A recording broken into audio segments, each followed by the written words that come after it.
All right, welcome back everybody. If this is your first time to the channel, welcome to Notes to Fret, where we are all about turning theory into riffs. And in this video, we're going to continue our discussion talking about scales and modes. And in this particular video, we're going to be looking at the Phrygian mode. Again, just kind of as a PSA, because I know these videos can be a little bit long.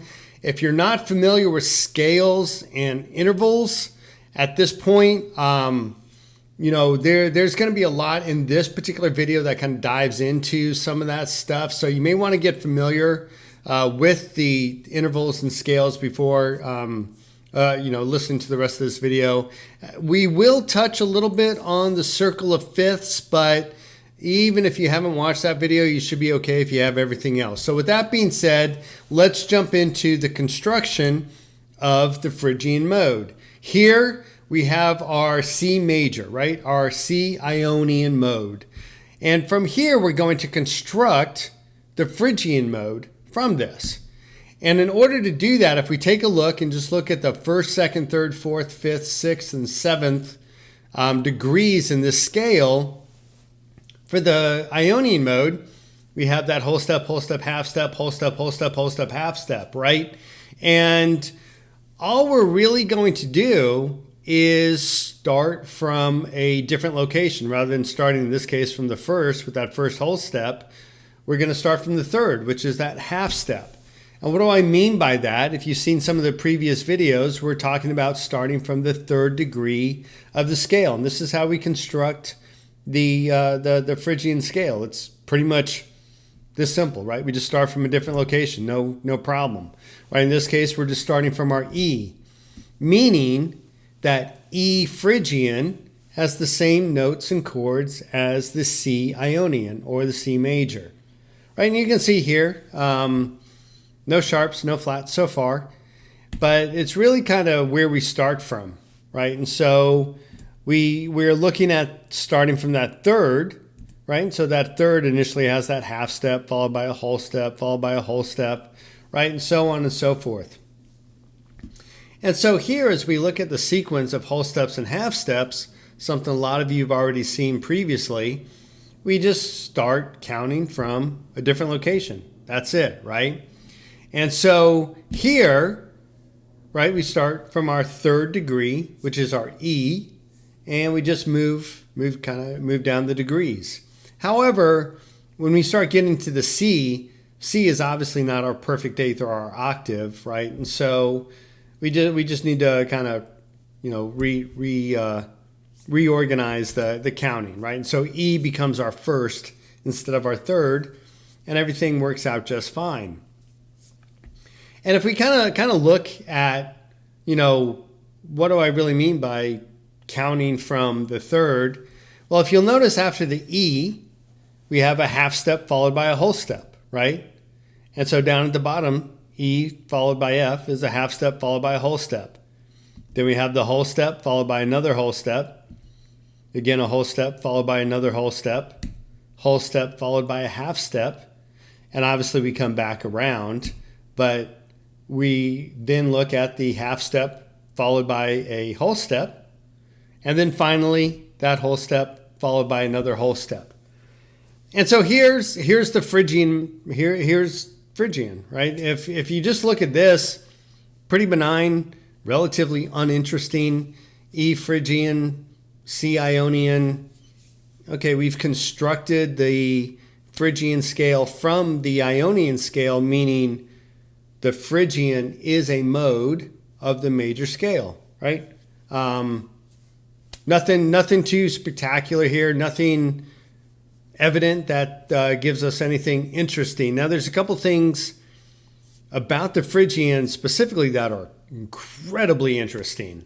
But the first thing that I want to note is if we look at our C Ionian mode at the top, we have a whole step followed by another whole step and then followed by a half step. And if we remember from our Dorian mode, we had a whole step followed by a half step. So far, we've always started with that whole step as the first iteration or that first interval between our first and our second degrees. However, With Phrygian, you'll notice it's one of two modes that we start off right off the bat with a half step. So we'll talk more about this, but that is something that's going to come up. So looking at this, we've constructed the Phrygian mode. Okay. But the one thing to note of some interest is that initial half step. So just put that in the back of your mind for a minute, and let's first verify if Phrygian is indeed a major or a minor mode. Well, we know in order to evaluate that, we need to take a look at the third.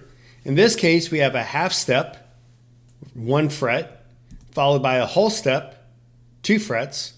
So therefore, we have 3 frets from our first to our third. And as we know, 3 frets is a minor third. No problem. Therefore, Phrygian is a minor mode because of the minor third. Okay. So far, we're kind of having the same conversation that we did about Dorian. Really, nothing too terribly spectacular. So it's another minor mode. But one of the things here that I want to look at is the second degree. And where we go from our first to our second is now a half step, right? Just 1 fret. And that means that we have that minor second. Therefore, Phrygian is one of two modes which has a minor second. Okay? Just like we talked about, but now we see where that kind of comes from. Now this is definitely interesting because the other two minor modes had a major second. They all had a minor third, but it was a whole step followed by a half step rather than a half step followed by a whole step, right? And so that's going to play a significant factor in our Phrygian music that we want to engage with that mode. So let's take a look really quick. When we talk about going from Ionian to Phrygian, the only reason we do this is we're looking at that third degree, which in this case is that initial half step. And when we're looking at C Ionian or C major, and we move that into C Phrygian, if we just wanted to compare these two, we can see a lot of discrepancy here, right? Right off the bat, we have the second as a flat, then we have our third is flattened, E flat to F is the whole step, no problem, F to G, the whole step.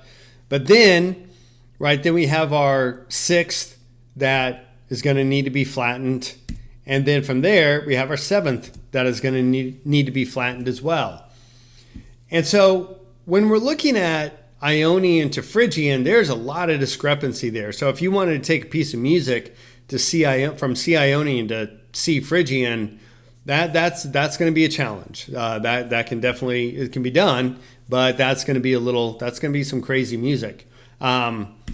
So typically what we do is we compare minor modes to minor modes, right? We talked a little bit about this previously in the Dorian, but here we know that Phrygian is a minor mode, regardless if it came from a minor second or a major second. What we need to concentrate on is the third, right? The third in both Aeolian and Phrygian is minor. And because of the minor third is why they're both minor modes. What makes Phrygian unique is the minor second, whereas Aeolian has the major second. And we'll look at this a little bit more. But really, when we're looking at a piece of music, we would want to move from Aeolian into Phrygian, and then we get something much more reasonable, right? So if we go from Aeolian, right, A minor, and we want to convert that to a piece of music in A Phrygian, both minor modes, when we look at this, we really notice that a majority of the scale, certainly, towards the latter half towards the right, it's virtually identical. The only part in the scale that's really kind of unique is that first, the first two components between the first and the second and the third, right? Between the A and the B and the B to the C. That's where the uniqueness kind of comes in, but everything else is pretty much the same. So if we're looking from A to B, now we have a half step, which means we have to flatten the second.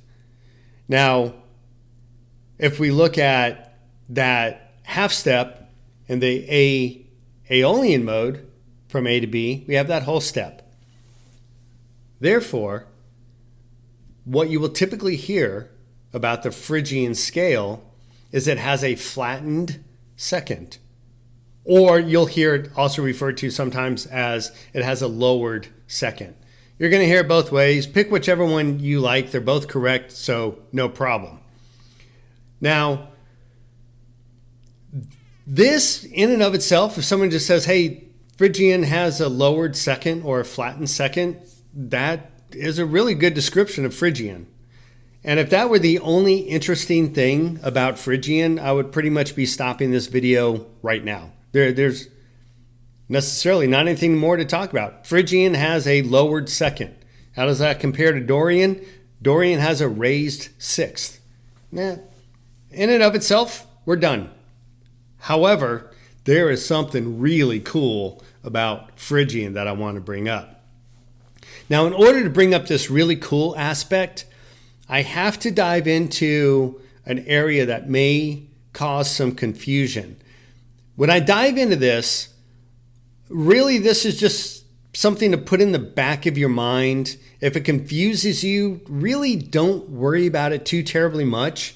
But I do need to bring it up because it's relevant when I want to make bring up the cool aspect to Phrygian. And what this part is, if you'll notice that the B in the upper part of the screen, we've heard about B diminished previously. Certainly if you've watched the video on Circle of Fifths, we know that the A minor has a B diminished in it, right? So you may be looking at this and thinking, okay, well, Phrygian has a B flat, Aeolian has a B diminished. Where's that coming from? But we see that from A to B is a whole step. That is definitely a major second. And we see from A to B flat is a half step, which is definitely a minor second. So what is this diminished thing all about? The diminished part here isn't talking about the note itself. It's talking about the construct of the chord. And that may sound a little out there for a moment. We'll look at the fretboard here in just a moment to kind of clarify this. But the B diminished in A minor isn't that the note itself, the B note, has changed in any way. That B diminished, we haven't spoken about chords yet, but just as a little spoiler alert, a little hint about what's to come, the B diminished really is caused by the F, right? And so we're looking, here at the B diminished, and really the F is, it's out there at the sixth note here. So, how does that kind of start to play? Well, that F, even though it's the 6th degree in the Aeolian scale, it's also a perfect fifth, or in this case, it's a diminished fifth from B. So if that sounds confusing, that's fine. You're in the right place. But that's where the B diminished comes from, is a chord construction, not the individual note itself. So the B flat to the B diminished may look kind of weird, but people will tell you, hey, well, A minor has a B diminished in it. It does, but it's a B diminished chord. It's not a B diminished note. So let's just drive that B diminished part home really quick. If we're looking at the fretboard and you're playing a piece of music and you're in A minor and you're here on your low E string and you're on the 7th fret and you haven't moved your finger and you're just plucking away, that's a B. No question about it. Good to go. Well, you may be thinking to yourself, well, if I'm playing in A minor, is that also a B diminished? Well, if you don't move your finger, right, let's just say you're putting your index finger on the 7th fret on your low E. As long as you don't move your finger, you're still good to go. Because again, it's about the B chord, not about the B note. Same thing. You might be thinking, okay, well, what if I play the B on the A string on the 2nd fret? Well, that is definitely a B. You're good to go. And you might be thinking, well, I'm in A minor, so it should be B diminished, right? Well, as long as you don't move your index finger from the A on the 2nd fret, you're still good to go, right? Because again, the B diminished is about the chord, not the individual note. Just to drive the point home a little bit more, if you're on your D string and you're on the 9th fret and you're playing an A minor, you're saying, okay, that's a B, you're good. Well, what about the B diminished? As long as you don't move your finger, you're still good. No problem. Now, where the B diminished does come in, if we're looking at the B chord itself, this is a B, it's just a heavy metal power chord. It's the B and the perfect 5th, which is 7 frets up. In this case, if you go from anywhere on your fretboard and you just move up 7 frets from a B, you're going to wind up on an F sharp, guaranteed, right? So B to F sharp is a perfect 5th. And where the diminished part comes in, again, isn't from the B note. It's from the fact that the 5th is flattened.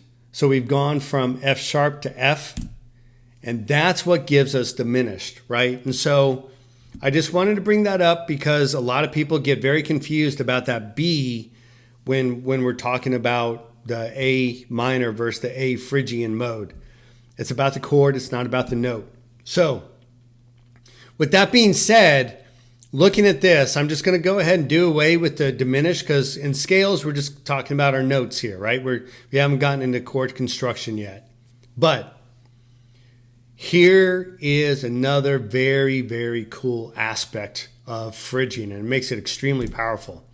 When we go from A to B, we have that half step, so we flattened our 2nd, right? So we have that half step and whole step, right?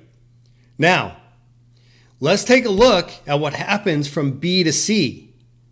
And from B flat to C, we have a whole step in the Phrygian mode. In the B to C, in the minor mode, Aeolian, we have a half step. Okay, that could be interesting. But let's look at see what happens next. When we go from the C to the D in the Aeolian scale at the top, we now realize that from B to C to D, we've moved up 3 frets or 3 semitones, meaning that D is a minor 3rd from B. And we talked about that minor interval, right? Certainly the 3rd being one of the most critical intervals. That means in A minor, A Aeolian, B has a minor 3rd. Now the thing about it is that minor 3rd and that F from F sharp, right? We talked about the diminished 5th just a moment ago. That is a very dissonant sound. It's very unstable. It's very almost creepy.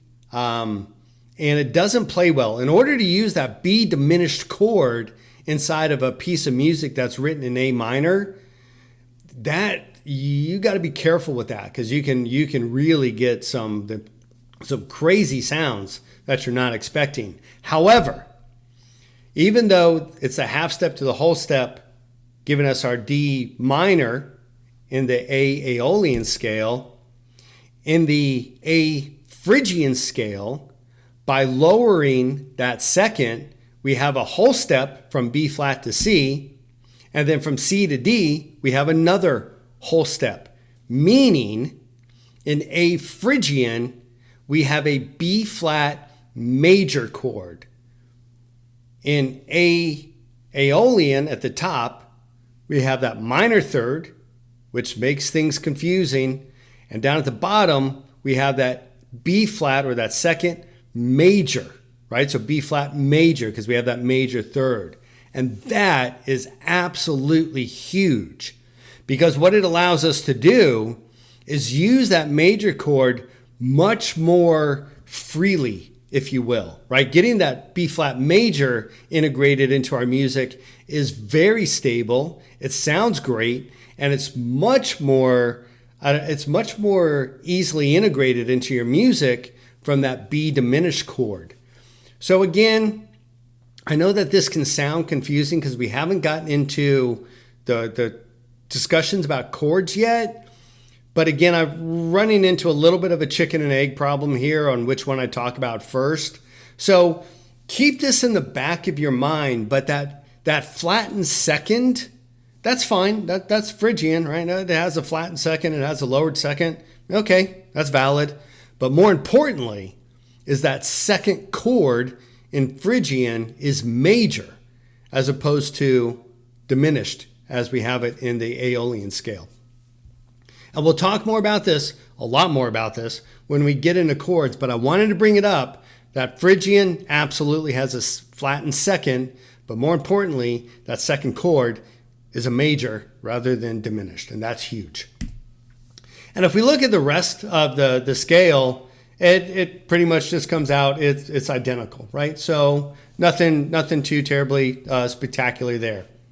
Now, just to take a real quick look, at another key, right? So as opposed to A Aeolian, if we look at F sharp minor, right? Again, as we just kind of step through the whole steps and the half steps, we see that the only difference really is that between the first and the second, we go from the G in the Phrygian mode to the G sharp in the Aeolian mode, right? Or the G sharp in Aeolian, we flatten it to the G. That's pretty much about it, right? So we still have that flattened second. And that's, cool. Pretty much, that's about it from the Aeolian or from the Phrygian kind of uniqueness is that flattened second.